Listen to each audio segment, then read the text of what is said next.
મહત્વના સમાચારો તરફ નજર કરીએ તો ભાજપના જ ધારાસભ્યએ ખેડૂતોના આંદોલનને યોગ્ય ગણાવ્યું છે। ભાજપના જ ધારાસભ્યએ રાજ્ય સરકાર સામે ગંભીર સવાલો ઉઠાવ્યા। વીજ લાઇનના વિરોધમાં ખેડૂતોના આંદોલનને લઈને સરકાર સામે સવાલ ઉઠાવ્યા। દુર્લભજી દેથરિયાના સ્ફોટક નિવેદનથી હડકંપ મચી ગયો। રાજ્ય સરકાર કેન્દ્રની ગાઈડલાઈનનો અમલ ન કરતી હોવાનો દેથરિયાનો આરોપ। જો કેન્દ્રની ગાઈડલાઈનની અમલવારી થાય તો સારું વળતર મળી શકે તેવું કહ્યું। ખેડૂતોના આંદોલનને ધારાસભ્ય દેથરિયાએ વ્યાજબી ગણાવ્યું।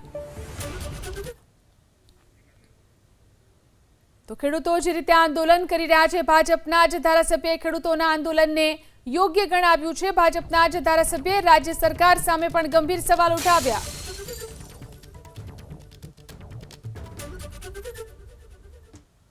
વીજલાઇન મુદ્દે જે ખેડૂતોનું આંદોલન ચાલી રહ્યું છે ત્યારે હવે ટંકારા પરધરીના જે ધારાસભ્ય છે દુર્લભજીભાઈ દેથરિયા તેમના દ્વારા મુખ્યમંત્રી ભૂપેન્દ્રભાઈ પટેલને રજૂઆત કરવામાં આવી છે અને ખેડૂતોને યોગ્ય વળતર મળે તે માટે રજૂઆત કરવામાં આવી છે। આપણે તેમની સાથે સીધી વાતચીત કરશું।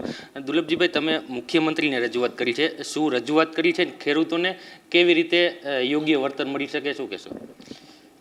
આજે જે આંદોલન ચાલે છે, ખેડૂતોનું આંદોલન વ્યાજબી છે, એટલા માટે ગુજરાતના મુખ્યમંત્રી ભૂપેન્દ્રભાઈ પટેલ, નાયબ મુખ્યમંત્રી હર્ષભાઈ સંઘવી, ઉર્જા મંત્રી ઋષિકેશભાઈ પટેલ અને અમારા કૃષિ મંત્રી જીતુભાઈ વાઘાણી સાહેબની સંયુક્ત બેઠક કરી। જે અત્યારે કેન્દ્ર સરકારના પરિપત્ર મુજબ ગુજરાત સરકાર જે અમલવારી કરતી નથી એનું સ્પષ્ટ ધ્યાને મૂક્યું, કારણ કે કેન્દ્ર સરકારના 21/3/2025ના પરિપત્ર મુજબ જે ખેડૂતોને વળતર મળવું જોઈએ એની રાજ્ય સરકારે અમલવારી કરી નથી। તો આ અમલવારી કરાવી અને ખેડૂતોને વળતર મળે અને ખેડૂતોને એક ટૂંકી જમીનો હોય જે નુકસાની આવતી હોય આ નુકસાનીનું પૂરું વળતર મળે એવી આપણા તમામ આગેવાનો સાથે માંગણી કરી છે। અને ગઈકાલે મને જાણવા મળ્યું છે કે આમાં ખૂબ જ ગંભીરતાપૂર્વક સરકારશ્રી ચિંતા કરે છે અને ટૂંક સમયની અંદર ખેડૂતોને સારી વળતર મળે એવો પણ નિર્ણય પણ આવવાનો છે।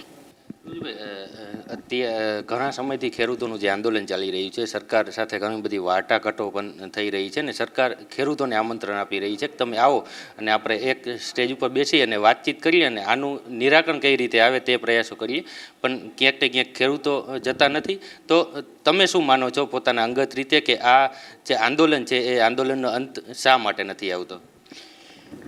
સરકારે આમંત્રણ આપ્યું છે, આમંત્રણ એટલા માટે આપ્યું છે કારણ કે તમામ જિલ્લાઓ હોય તો અલગ અલગ પ્રકારના હોય છે। મોરબી જિલ્લો એક આર્થિક સમૃદ્ધ જિલ્લો છે અને એની જમીનોની પણ કિંમત વધારે હોય છે। પોલિસી બને તો આપણો મોરબી જિલ્લાનો સરકાર ધ્યાનમાં લઈને પોલિસીમાં સમાવેશ કરે।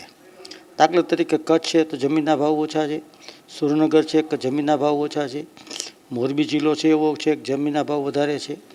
તો મેક્સિમમ આપણા મોરબી જિલ્લાને લાભ મળે આ હેતુથી અમે પણ સરકારને વાત કરી છે કે મોરબી જિલ્લાને તમે અલગ પ્રકારે ભાઈ કેલ્ક્યુલેશનમાં લઈને આગળ વધજો।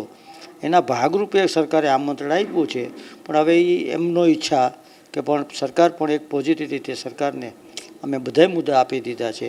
આ લોકોની જે માંગણી છે આ માંગણી પણ 6 માંગણી આપણે સરકારને પહોંચાડી દીધી છે।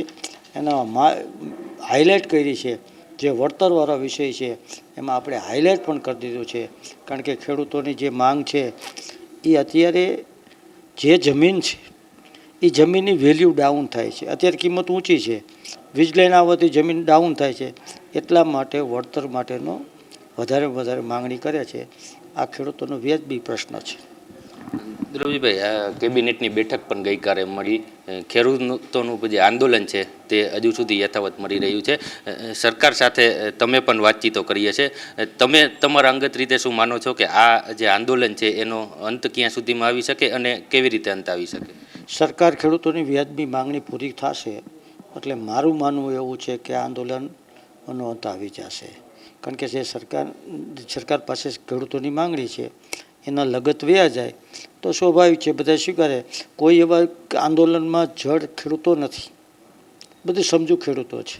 જે માગ્યું હોય એમાં કોઈ બાંધછોડ થતી હોય થોડી ઘણી તો કરવા તૈયાર હોય, એમાં કોઈ જડતા તો હોય જ નહીં ક્યાંય। અને રસ્તા નીકળે, બેસે એટલે રસ્તા નીકળે.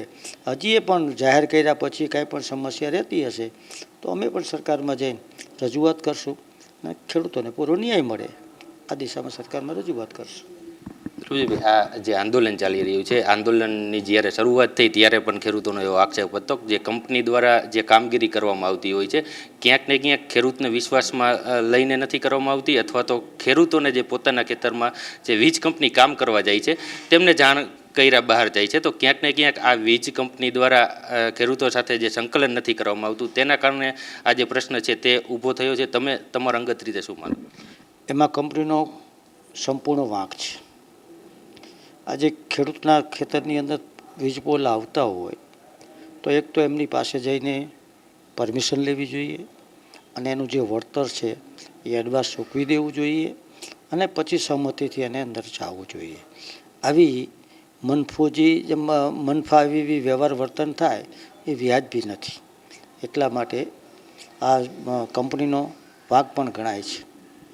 ધ્રુવજીભાઈ, હવે અંતે છેલ્લો સવાલ કે તમે જે રીતે કહો છો જે કેન્દ્ર સરકારની ગાઈડલાઈન છે એનો રાજ્ય સરકાર અમલ કરે તો આ જે આંદોલન છે તેનો અંત આવી શકે અને અન્ય રાજ્યોમાં પણ જે રીતે વળતર આપ્યું છે એ રીતે વળતર જે છે એ આપણા ગુજરાતના ખેડૂતોને ચૂકવી શકે, તો આ ગાઈડલાઈન શું છે અને કેવી રીતે એનો જો સરકાર રાજ્ય સરકાર અમલ કરે તો આ જે આંદોલન છે એનો અંત આવી શકે ને ખેડૂતોને સુખદ ન્યાય મળી શકે?